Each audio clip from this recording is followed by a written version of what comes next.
Panorama 95, bom dia. Bom dia, Marcos. Bom dia a todos os ouvintes, internautas. Uma satisfação, um prazer imenso mais uma vez participar do Check-up no rádio. Nosso WhatsApp é o 99205-3030. Doutor Belísio, eu acredito que trombose, derrame, AVC são assuntos tão recorrentes que a gente sempre escuta falar no dia a dia. Agora, é a mesma coisa? Existe diferença da trombose para o derrame, para o AVC? São termos que remetem mais ou menos ao acidente vascular cerebral, né? Que é, como o próprio nome diz, um acidente que ocorre no cérebro, num vaso, né? Numa artéria. A gente tem veias e artérias. Então esse vaso, eu sempre comparo com uma encanação. Esse cano, esse vaso que leva sangue para o cérebro, ele pode uma hora entupir ou ele pode estourar, né? Então quando ele oclui, quando ele faz uma oclusão, ele faz um AVC isquêmico, ou seja, ele provoca isquemia é falta de sangue, na parte que ele irriga, ou seja, aquela parte depois do vaso ocluído fica sem circulação, e isso faz com que o cérebro possa entrar em processo de morte, ali aquela parte de neurônios pode morrer. E quando ele estoura, né, assim vamos dizer, quando estoura, ou seja, quando o vaso rompe, é o AVC hemorrágico, é o derrame, né? A trombose é quando ele oclui, é o AVC isquêmico. E o derrame é quando ele estoura, quando ele assim, extravasa sangue para dentro do cérebro. As duas coisas são muito graves, né? O cérebro é o órgão que ele comanda todo o nosso movimento. Ele quem manda a gente mexer a mão, ele quem manda a gente ensina a gente a deglutir, ele manda os comandos para a gente se alimentar, ele manda o comando para a gente se manter em pé, se equilibrar. Então por isso que as pessoas, quando têm esse acidente, tem um AVC, tem um trombose, tem o derrame, eles têm sequelas, eles ficam sequelados, porque aquela área do cérebro que ficou sem função, ela tem uma responsabilidade em alguma área do corpo. Quando essa responsabilidade, por exemplo, na fala, ele fica com dificuldade de falar. Quando é na área da compreensão, ele fica sem entender. Quando é na área da memória, ele tem uma tendência a fazer lapsos de memória, não lembrar de palavras, de nomes e assim por diante. Quando é na área do equilíbrio, da parte motora, ele fica... o pessoal diz com a banda morta, ele fica com um antímero, uma parte do corpo sem movimento, então assim por diante. Então quando acontece esse acidente, isso traz repercussões, traz sequelas, não é só o acidente. Até acontecer o AVC, a gente tem como, assim, tem medidas que se podem fazer, que a gente chama de prevenção primária. As pessoas devem manter essa prevenção primária a fim de evitar, e quando o AVC acontece, a gente também tem que continuar prevenindo, Marcos, o que pode acontecer. Primeiro que a gente tem que entender que quando acontece o AVC, a gente não deve... não, isso, agora eu vou focar só no AVC, não. O paciente que tem o AVC, geralmente ele tem fatores de risco, leia-se, doenças que facilitam essa artéria entupir ou sangrar. São bastante conhecidos da gente, são os mesmos fatores de risco praticamente de doenças no coração, de Alzheimer e de outras doenças. São os fatores de risco cardiovasculares. É o sedentarismo, é a obesidade, é o diabetes, é a hipertensão, má qualidade de sono, é o álcool. Então esses fatores de risco, eles são preveníveis, e a primeira prevenção deve ser em cima deles, controlar a pressão, controlar a diabetes, parar de fumar, fazer uma atividade física e assim por diante. Entretanto, quando não é possível e acontece o AVC, a gente tem que agora pensar daqui para frente. Primeiro passo, que a gente chama de prevenção secundária, é a gente evitar um novo AVC. Pacientes que têm um AVC, eles têm um risco muito maior de ter um segundo AVC. Então, a prevenção secundária começa com a gente tentando evitar outro AVC, que é controlando os mesmos fatores de risco que podem dar um AVC, controlando a pressão, controlando o diabetes, tentando mobilizar o paciente, fazendo a dieta e medicando. Tem algumas medicações que a gente faz com que o paciente evite de ter outro AVC. certo? Então, a prevenção secundária, ela é nesse sentido. Também temos que lembrar que essas doenças que o paciente tinha antes, às vezes a família foca tanto na parte só de reabilitação, do AVC, de novos cuidados, e esquece muitas vezes que ele se mantém ainda com a osteoporose, ele se mantém ainda com o diabetes, tem que ter cuidado com essa alimentação, ele se mantém ainda com a hipertensão, com a artrose, com a depressão, e podem aparecer outras doenças que entra dentro da prevenção secundária, esse cuidado, obrigado Fatinha, esse cuidado contínuo com o paciente. Esse acompanhamento agora tem que ser mais de perto, porque além das doenças que ele já tem, ele tem uma tendência a desenvolver outras, como por exemplo se engasgar. As pessoas que têm AVC, elas têm uma tendência a ter disfagia, se engasgar com facilidade, e isso faz com que elas não queiram se alimentar, perdem apetite, tem desnutrição, faz com que elas tenham pneumonia de repetição por causa desses engasgos, a secreção vai para dentro do pulmão e isso faz pneumonia. Pneumonias são causas importantes de óbito, de internação, de mortalidade, enfim. Então essas pessoas têm uma tendência a ter novos acometimentos, e essa prevenção secundária, ela tem esse acompanhamento, tem que ser mais de perto. Falei do engasgo, mas eles têm mais tendência a fazer úlcera de decúbito, eles ficam numa posição muito tempo, às vezes eles não conseguem reabilitar a marcha e tem que ficar acamado, então tem que ter o cuidado com a pele, tem que ter o cuidado da depressão. Mais da metade dos pacientes que fazem AVC, seja hemorrágico, seja isquêmico, eles entram em depressão, tem que ter esse cuidado, senão eles começam a ter prejuízo em outras áreas, além do próprio AVC. Eles fazem demência, a demência vascular, aquela demência depois de um AVC, aquele paciente que desorienta, ele faz uma alteração na cognição logo depois de um AVC, eles caem mais. Aqueles que ainda estão se reabilitando tem que ter cuidado não só nas quedas, na prevenção de queda, mas reforçar o tratamento da osteoporose.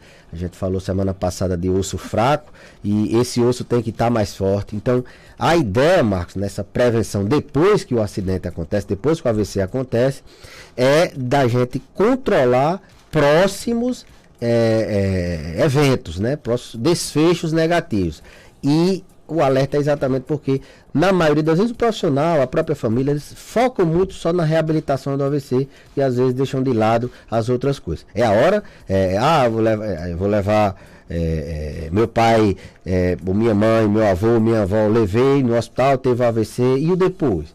E aí, esse acompanhamento é que tem que ser mais de perto, porque muitos reabilitam totalmente, outros reabilitam parcialmente, e outros, mesmo que não reabilita a parte motora, a parte de mobilidade, ou mesmo de conseguir falar, mas eles não pioram outras coisas, eles não sofrem com essas outras consequências que eu falei anteriormente, de uma fratura, de uma depressão, de um engasgo, de intestino preso, entre outras inúmeras consequências que o AVC pode trazer. E é uma doença muito mais prevalente na terceira idade, em virtude do envelhecimento, de idade ser um fator de risco para quem tem AVC.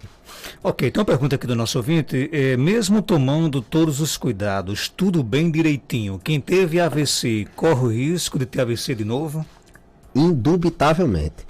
Como eu falei, uma das principais, talvez a maior preocupação de quando acontece um AVC do médico e da família é de a gente minimizar. Inclusive a gente cria metas. Eu tenho que manter essa pressão em tal nível, essa diabetes em tal nível, eu tenho que manter esse paciente com tal remédio para afinar o sangue. O pessoal diz, eu tenho que manter esse colesterol num nível muito mais baixo do que é para uma pessoa normal, para se manter essa pessoa com o risco de ter um AVC menor do que ela poderia ter se não controlasse tudo isso. Então, mesmo fazendo tudo direitinho, a idade e a genética são preponderantes. Então, ela pode ter sim outro AVC, mas o risco é muito mais diminuído do que a pessoa que faz tudo direito. Coloca o colesterol dentro da meta.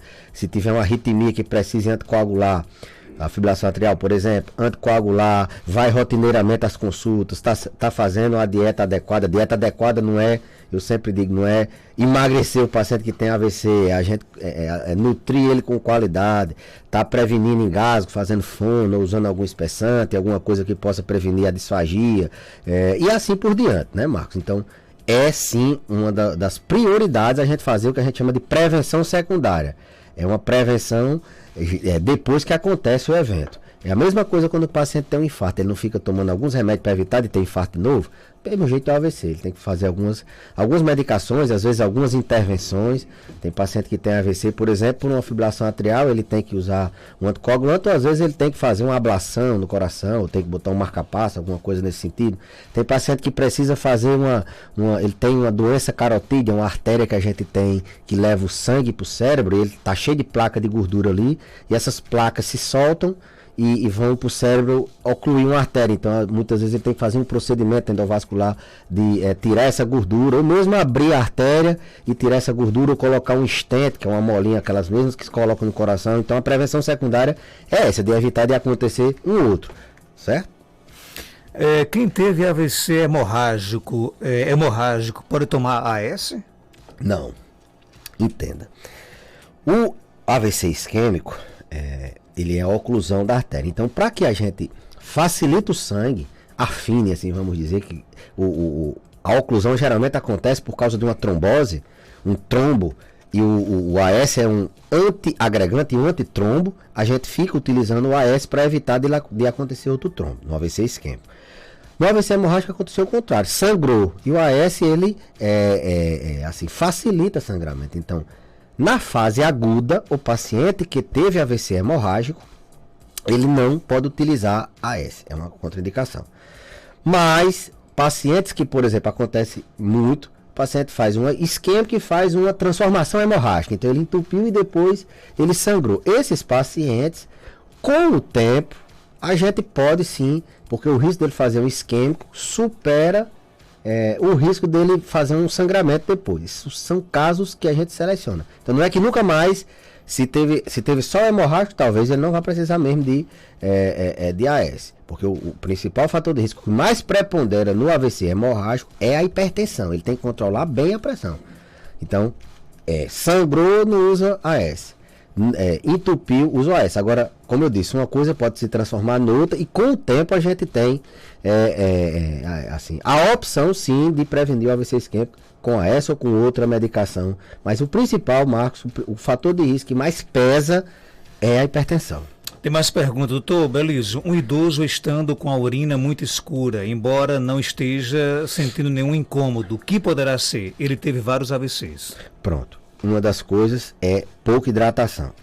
A principal coisa que deixa a urina do idoso escura, além de infecções, é a pouca hidratação. Se o idoso bebe pouco suco, bebe pouca água, naturalmente a urina dele vai ser mais concentrada, porque o organismo vai reabsorver aquele pouco que ele ingere e vai excretar só o que não precisa. Então ela tende a ficar mais concentrada.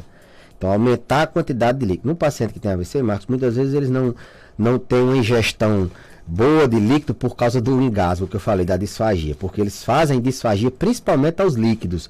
Então você imagina toda vida que você vai beber água, você se engasga, tosse, você não vai querer beber água, entendeu? Então eles tendem a ter uma ingestão hídrica menor e tendem a deixar a urina mais concentrada. Então uma das possibilidades é a pouca ingestão de água, de suco nesse paciente. Uma outra possibilidade são medicamentos. Tem alguns medicamentos que tem corantes, e aí às vezes o paciente está tomando o mesmo medicamento, mas varia o laboratório e a urina pode ficar com alguma cor. É uma possibilidade, não sei se é do caso do paciente, mas existem doenças que causam escurecimento da urina. Perda de proteína pela urina, insuficiência renal leva a isso. Doença no próprio rim, as nefroses, as nefrites, elas podem gerar um escurecimento. Perda de sangue na urina, às vezes não aparece com o sangue mesmo vermelho, a urina fica um pouco alterada e assim por diante. Então desidratação, infecção, corante de medicamentos e doenças do próprio rim podem deixar esse paciente com a urina escura. Tem mais pergunta, doutor Belísio. Depois que minha mãe, 72 anos, começou a fazer o uso de medicamento para ter uma noite de sono regular, ela começou a desenvolver sonambulismo periodicamente. Qual é a sua opinião sobre isso? Bom, existem algumas medicações que são utilizadas para induzir o sono que causam esse transtorno do sono, certo, Marcos? Então, não é comum, mas acontece. Tem algumas medicações que a gente utiliza para induzir o sono. O paciente até dorme, mas passa a noite com sonambulismo. Às vezes passa a noite conversando sem perceber. Tem uns que andam dentro da casa, tem outros que se debatem. A alternativa é a gente trocar o medicamento. Existem algumas medicações que não tem esse risco de sonambulismo. Então é voltar ao médico que prescreveu e tentar trocar. Se isso for só o medicamento, se só aparecer depois do medicamento. E às vezes acontece da gente fazer um medicamento que ele nem é tão responsável por induzir sonambulismo, mas ele quando junto com outro, por exemplo, junto com algum medicamento de uma demência, com algum medicamento antidepressivo, com algum medicamento, eles dois juntos podem causar.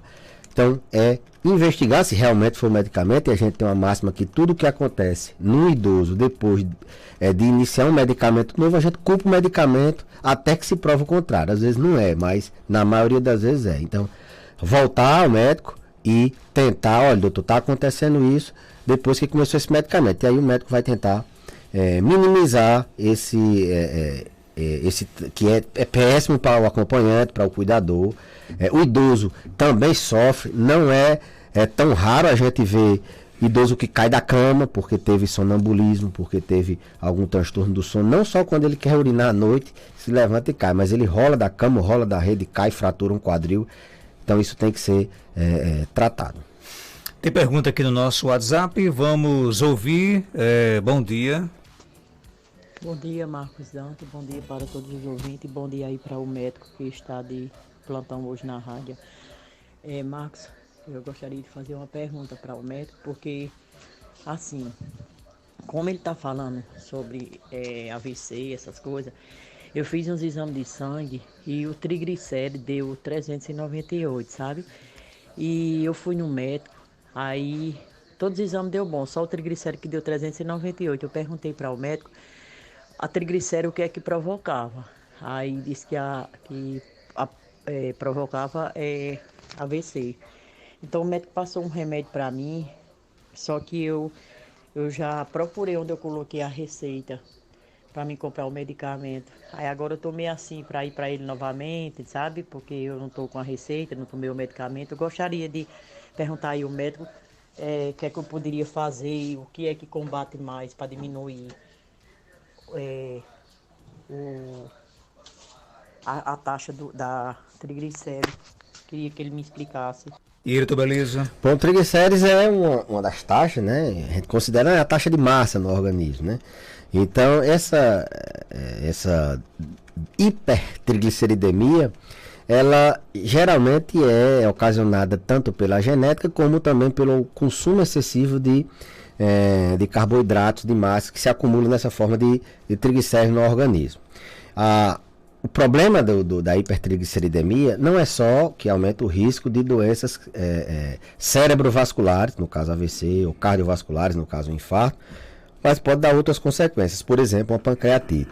Triglicéridos acima de 500, o paciente tem um risco aumentado de ter uma inflamação do pâncreas, de ter pancreatite por hipertrigliceridemia. Pancreatite a gente está acostumado a ver por causa de álcool, por causa de outras afecções, cálculo na vesícula, dão pancreatite, mas o triglicérides alto ele causa também pancreatite, além de aumentar o risco, como eu falei, de AVC e de infarto.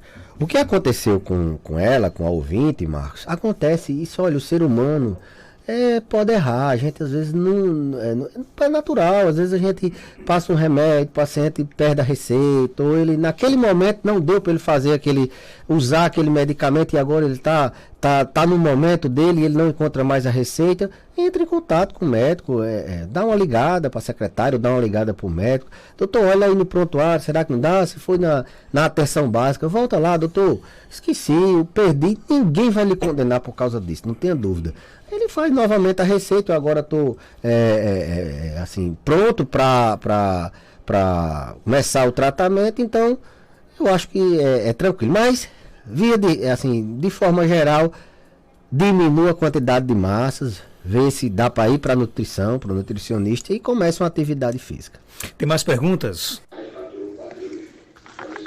Bom dia, Marcos Danta. Bom dia, doutor Belísio.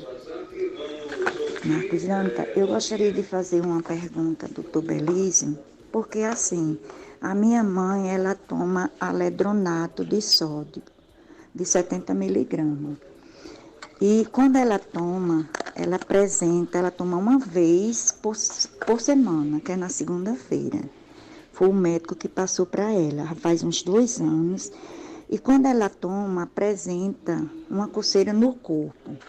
Eu gostaria de saber de doutor Belísio se é normal, se é alguma reação assim da medicação, se realmente é essa, porque ela diz que é dessa medicação.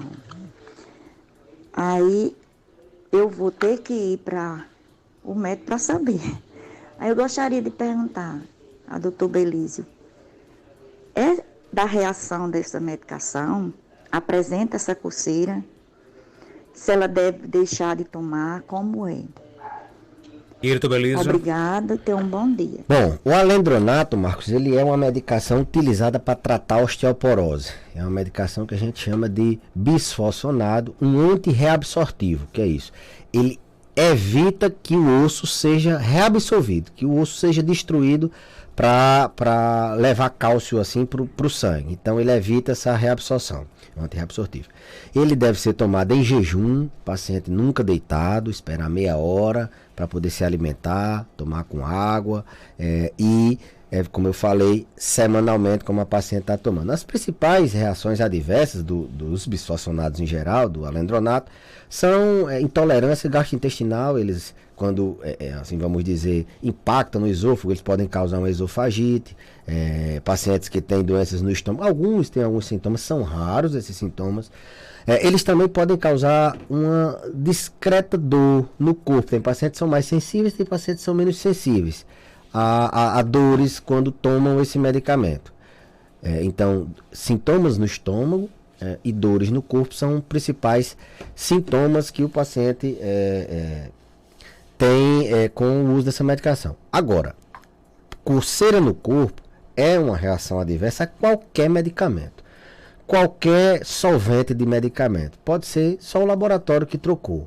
Pode ser uma coceira de uma... Agora, geralmente, uma reação adversa do tipo alérgica, ela dá um prurido mais intenso, dá placas eritematosas vermelhas, o paciente tem uma sensação de alergia. Minha recomendação é que ela volte ao médico para avaliar se realmente é dessa medicação. Ela perguntou se era comum. Não, não é comum. As pessoas terem, mas qualquer remédio pode sim causar uma reação alérgica de uma coceira mais prurido. Coceira não é uma reação frequente de quem não tem alergia a alendronato. As mais frequentes são sintomas gastroesofágicos e dor no corpo. Ok, doutor Belísio, obrigado pela sua participação. Até terça-feira, se Deus quiser. Até a terça-feira, Marcos. Queria agradecer a oportunidade, agradecer a todas as mensagens de carinho, a todas as portas que se abriram. Meu pai teve muito doente hoje ele está um pouco melhor, inclusive transmitir às pessoas uma certa tranquilidade, que ele está melhor.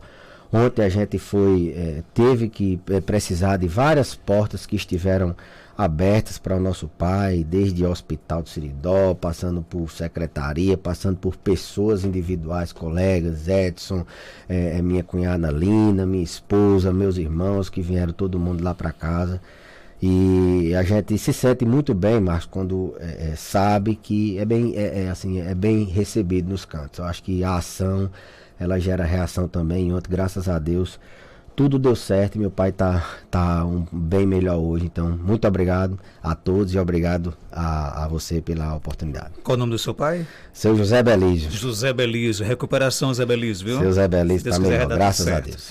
8 horas, 2 minutos, confirmando 8 e 2, doutor Belísio volta